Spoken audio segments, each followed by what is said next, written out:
vous avez une deuxième chance, c'est que si je suis tout à fait prêt à vous démontrer, ne vous n'ayez aucune crainte, liste à l'appui, l'intelligence absolue de l'action municipale carennoise, cette année je ne peux pas parce que c'est une année d'élection, c'est une année d'élection présidentielle, législative, et dans les années d'élection, eh bien, on ne peut pas faire de publicité, l'autopromotion est interdite, et comme l'autopromotion est interdite, et qu'on ne sait jamais, eh bien vous échappez, mesdames et messieurs, à la litanie des projets municipaux carennois, vous avez beaucoup de chance.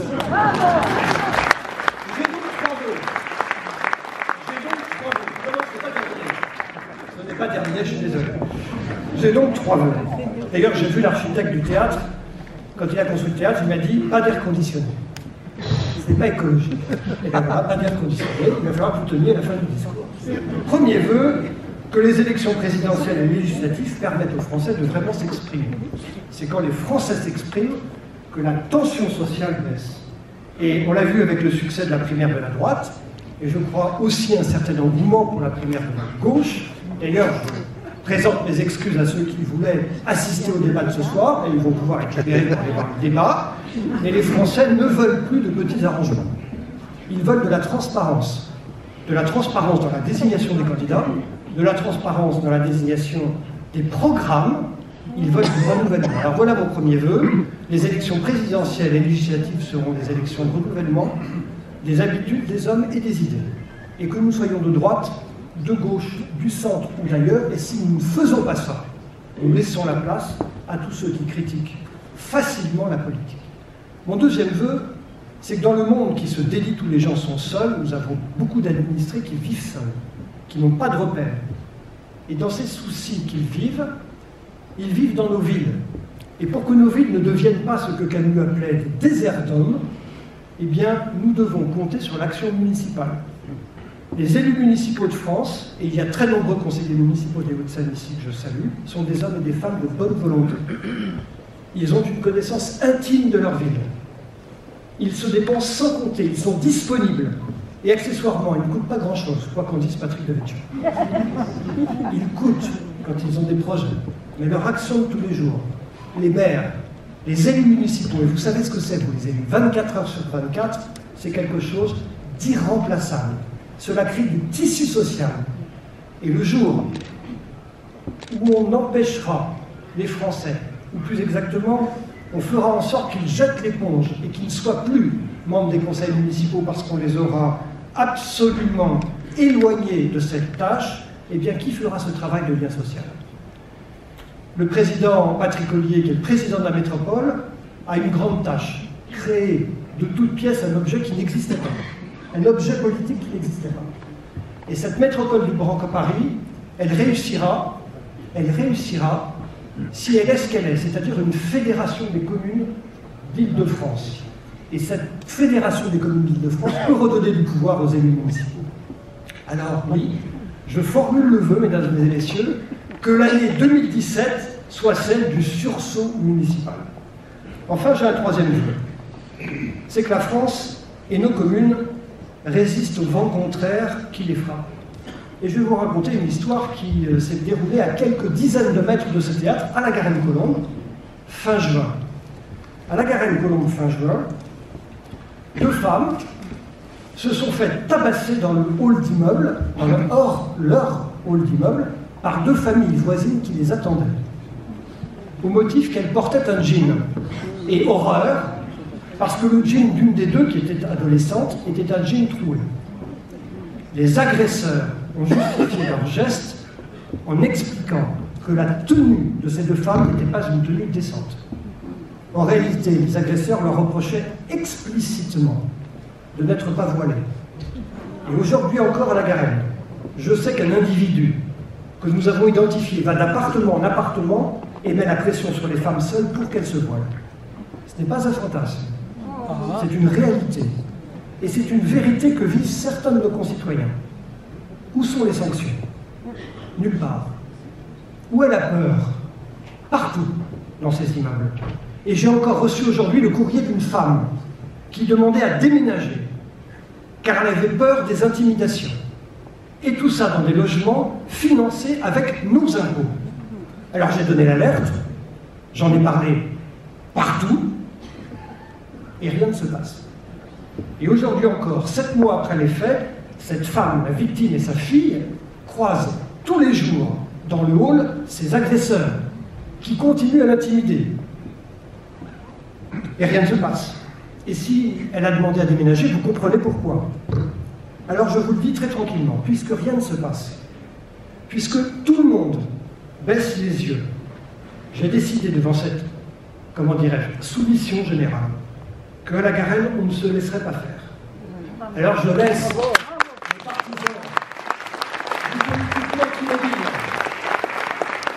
je laisse ceux qui ont peur de leur ombre, ceux qui s'abandonnent à des actions communautaristes, qui accèdent à des demandes particulières, je les laisse à leur turpitude. Mais ici, je vous le dis, à la Garenne, on ne fractionne pas la nation en zones communautaires. Et on n'abandonne pas les victimes. On sanctionne les coupables. Et dans un autre endroit, si vous n'êtes pas persuadé de cette réalité, à la Garenne, toujours, dont vous conviendrez qu'elle n'est pas ce qu'on appelle une ville difficile. Un autre homme qui a tenté d'organiser, en réalité qui les a organisés, du rattrapage scolaire et des voyages, ce qui est très bien, pour ses voisins, à une seule condition, que ce soit des garçons, mais pas des filles. Le rattrapage scolaire, ce n'est pas pour les filles. Et tout ça, mesdames et messieurs, tranquillement, au vu et au su de son bailleur qui ferme les yeux, incapable de comprendre que quelque chose de grave est en train d'arriver.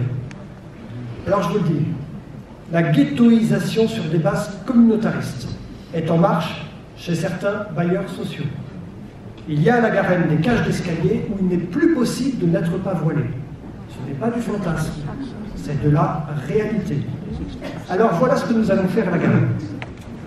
D'abord, nous allons continuer à occuper le terrain. Et le soutien scolaire, c'est nous qui allons l'organiser. Et le bailleur social en question nous a aidés, je dois l'avouer, quand il a compris ce qui se passait, à organiser ce soutien scolaire. Et le soutien scolaire, c'est évidemment et pour les filles et pour les garçons. Ensuite, nous allons demander à tous les bailleurs sociaux de la Garenne de s'engager dans cette lutte contre la ghettoisation, en particulier au moment de la désignation des locataires. Nous allons exiger d'eux qu'ils protègent réellement leurs locataires contre les intimidations. Tout locataire, vous m'entendez, tout locataire qui tentera de s'imposer avec violence par intimidation dans l'espace commun à des voisins qui ne sont en général pas en état de se défendre, doit être sanctionné et expulsé de son logement. Alors vous me direz, ce n'est pas possible, c'est vrai. La loi ne permet pas d'expulser pour ces motifs. Et je sais que les procédures probablement d'expulsion échoueront. Eh bien, je vais vous dire, ce n'est pas grave. Pendant la procédure, vous verrez, les intimidations cesseront. Et comme on peut compter parfois sur une certaine lenteur, gage de sagesse, paraît-il, de la justice en France, eh bien, les intimidations cesseront durant le temps de la procédure. C'est ce qu'on appelle le symptôme de Damoclès. Et vous allez voir, nous allons mettre des épées au plafond, dans plusieurs plafonds.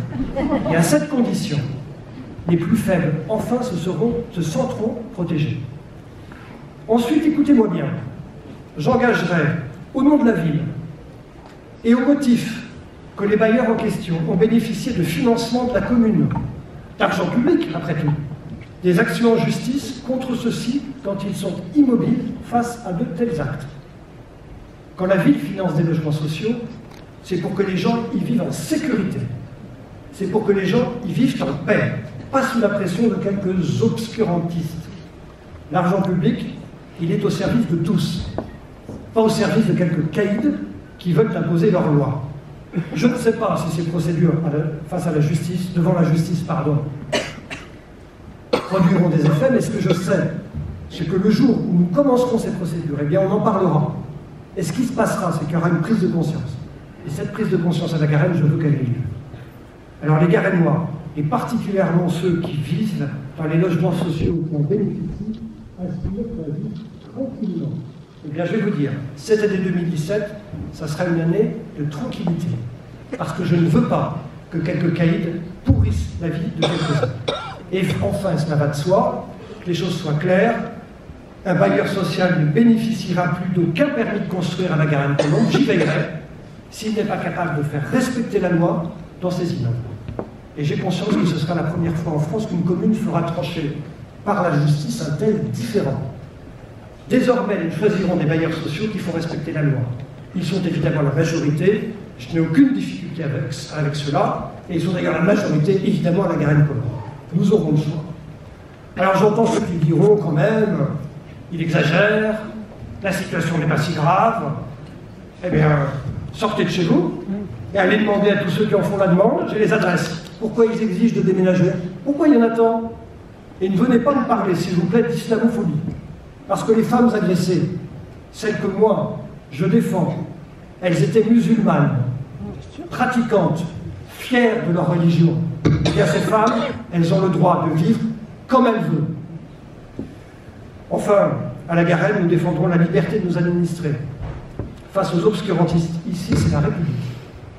Et c'est la République française. Dans notre France, on ne force pas les femmes qui ne le souhaitent pas à porter le voile, ou aucun vêtement particulier. Ici, nous défendons les plus faibles, qui ne peuvent pas se défendre eux-mêmes. Désormais, écoutez-moi bien, ici à la Garenne, nous ne voulons plus que le communautarisme fractionne notre société. Nous ne reculerons plus d'un seul pouce. Et je sais que de nombreux maires pensent comme moi. Ni soumission, ni obscurantisme. Liberté et défense des plus vulnérables. Alors, vaste programme, aurait dit le général de Gaulle. Vous connaissez peut-être le mot du grand Péguy, mort le 5 septembre 1914 au Champ d'Honneur. Il faut, disait Péguy, toujours croire ce que l'on voit. Et il ajoutait, mais, et c'est beaucoup plus difficile, il faut toujours voir ce que l'on voit. Alors mes amis, j'ai un vœu pour 2017. Croyons tous et voyons tous ce que l'on voit. Bonne année à tous.